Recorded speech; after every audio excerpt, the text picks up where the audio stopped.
Mana orang-orang Kajang, Sungai Chua dan kawasan Bangi ada ni satu unit untuk disewa di Sri Lavender Apartment, Sungai Chua, Kajang.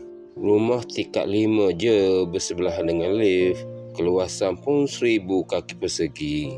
Rumah ini ada 3 bilik tidur, 2 bilik air, sesuailah untuk keluarga kecil.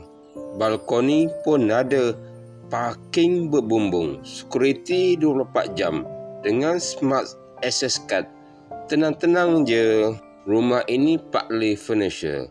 Tersedia meja makan, kabinet kitchen, washing machine, peti ais, TV, katil single, almari, ada 2 aircon. Tinggal nak bawa baju je. Harga sewa 1,300 bulan. Kalau orang-orang Kajang betul-betul berminat dengan rumah ini, boleh hubungi saya.